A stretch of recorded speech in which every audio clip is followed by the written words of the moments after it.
How is everybody tonight?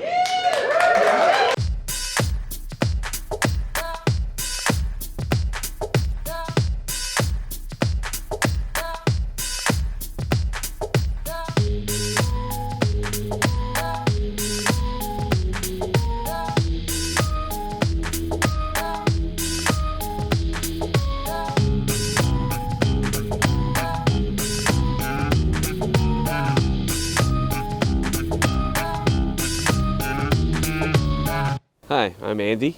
My name is Dawn. My name's Liz. My name's Ed Kimball. Guess I've known Marty about 8 years or so. Approximately 2 years. 5 years. 13 years. I know Marty from the world of drag because I used to be one of the belles of the ball in the early days.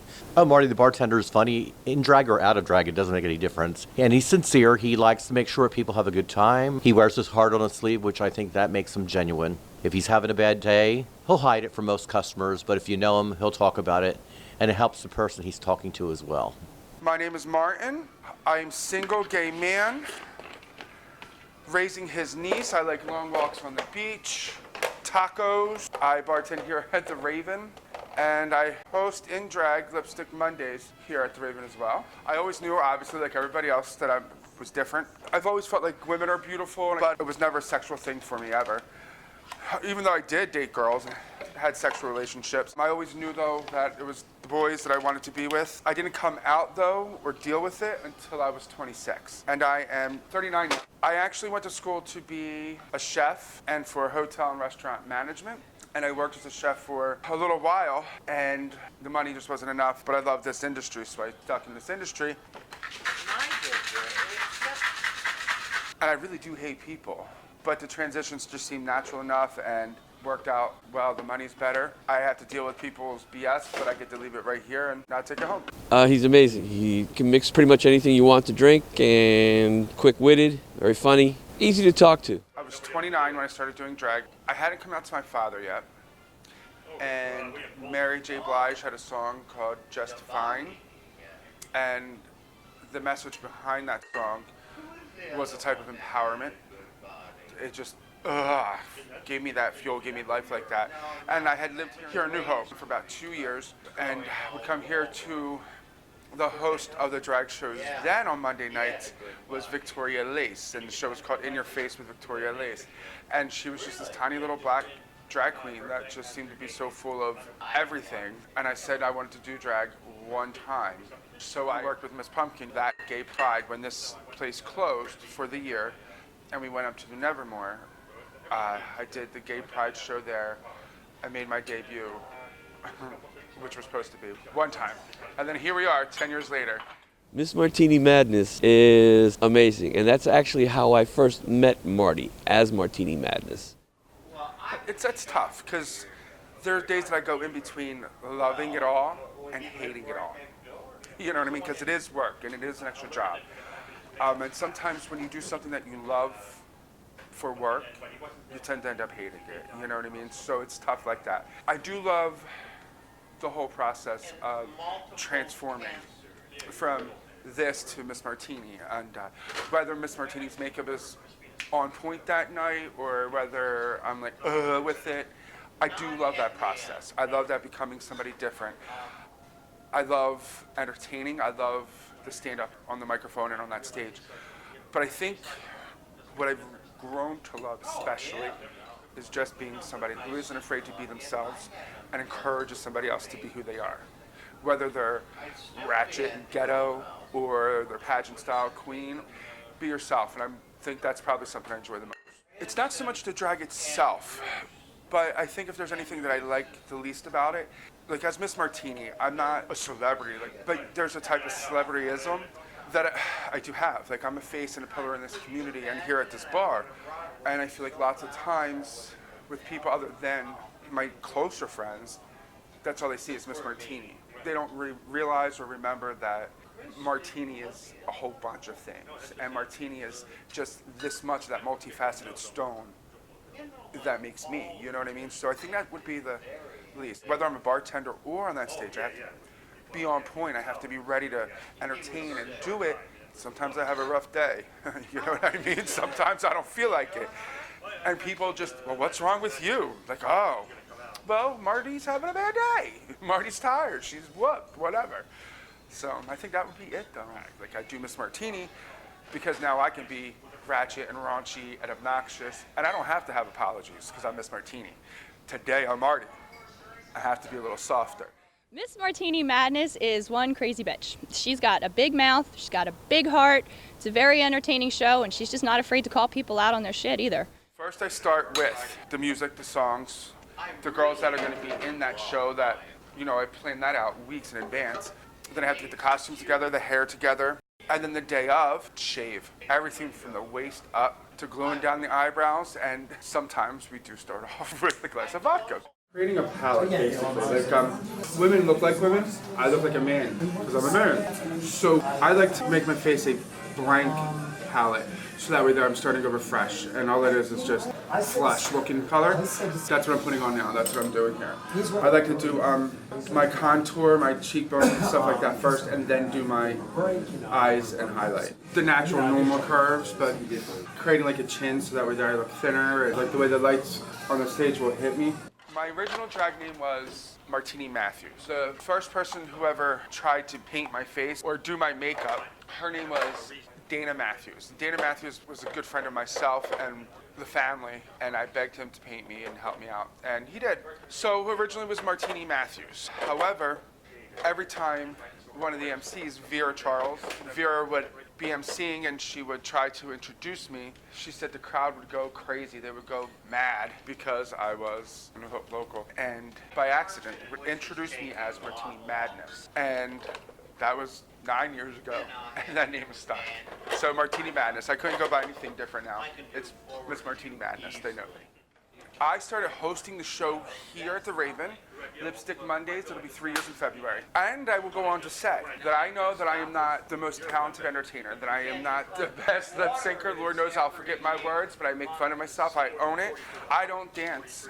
That's not my style. But there was only ever one other hostess here that lasted that long, and that was Miss Victoria Lace, who lasted between here at the Raven and the Cartwheel when that was around for like 13 years. Nobody else has ever lasted the 3 years straight running like I have. So I'm doing something right. Even if it's making fun of myself, I'm doing it right. I just think Marty, when he's Martini Madness, is amazing. And this is why. I go to these shows, and Marty is one of the few. He does not ask you for money. You know, they're singing their song, they go around. Marty never asks for money. It's like he's giving you a theatrical performance. And I told Marty this too, and he appreciated that, but that's my impression, is that he's a performer. Do shows here at the Raven, obviously. In New Hope, I've done shows down at John and Peter's. I help do a drag brunch every now and again on a Sunday. Jay Fithian was a gentleman who used to visit the landing all the time. He was a local here in this community in New Hope, and Jay and Miss Cordy, and they were really good friends with a lot of us. And Jason had said to me, my first show, when I came off the stage and I walked up and I said, Jay, thank you so much for coming to my show. And he just shook his head, like that stubborn old fart he was, and just shook his head at me and said, we'll never get you out of a fucking dress. So, you know, every time I put on a dress, I cuss him out.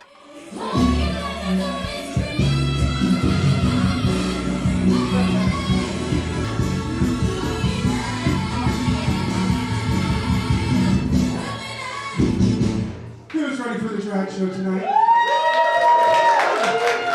Well, put your hands together for your hostess this evening, Miss Martini Madness! It's everything. They say the time's supposed to heal you, but I'm done much healing. Hello, can you hear me? I'm in California dreaming about who we used to be when we were younger and free. I've forgotten how it felt before the world fell at our feet. There's such a difference between us and a million miles.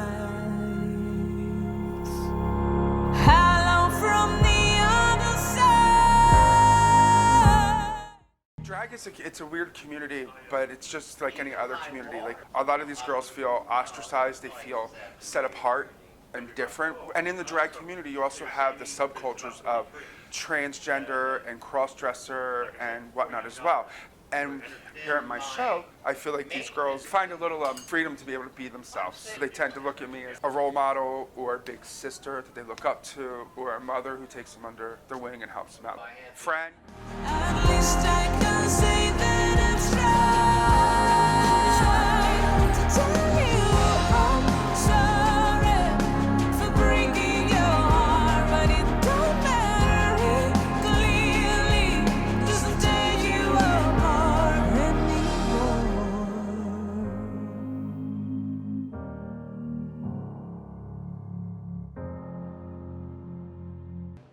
Oh, he's outrageous.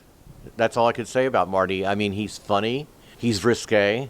He might be a little much for some people for the first time here, but once he pops their cherry, so to speak. Met a man who was 7 feet tall, but his penis was unbelievably small. Don't worry, 3 inches is fine. I lied to ya.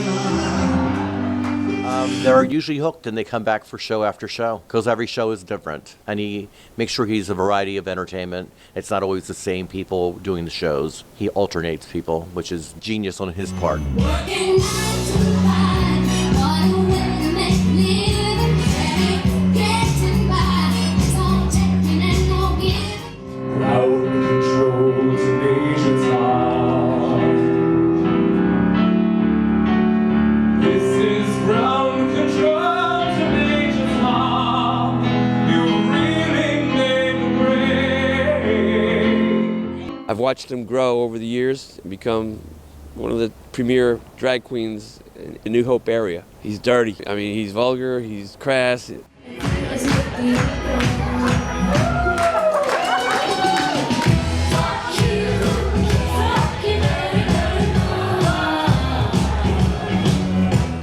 Everything you could think of, he'll throw it out there. He pulls no punches, and his shows are hysterical. What community events have I not been involved with? As an entertainer and as a member in the community, you have to be involved as much as possible from one thing to the next. I don't think they can just be LGBT community related, neither. They need to be community related. But I've done so much here. I help out with our New Hope Celebrates, our gay pride every May. I help MC the parade from over in Lambertville, New Jersey as it crosses the bridge into New Hope. Then we do a high heel drag race to help raise money for our local gay pride. We do a Miss Mardi Gras competition here at the Raven. It was started by Miss Pumpkin 10 or 12 years ago, and she passed the torch on to me, and we've been running it since, where we raise money usually for an LGBT youth house. And then we try to do New Hope Celebrates or FACT. And I've also helped out across the street at the Firehouse with FACT Bingo, Bucks County chapter. There was a time when I said I would only do drag one time. There was a time probably about a year ago where I was like, I don't care if I ever do drag again, I'm done. But if I couldn't do drag tomorrow, I think it would break my heart. I'd have to mentor. But the first things I would do for like 3 years would be sit on the beach and eat. That would be it. He's also talented enough where he could do a real ballad and pull it off really, really well. I've known it from the moment that we met. No doubt in my mind where you belong. I'd go hungry, I'd go black and blue. I'd go crawling down the avenue. No, there's nothing that I wouldn't do to make you feel my love.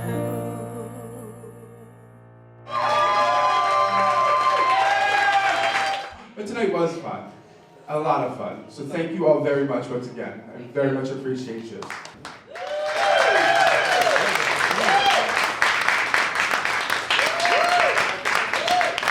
Thank you.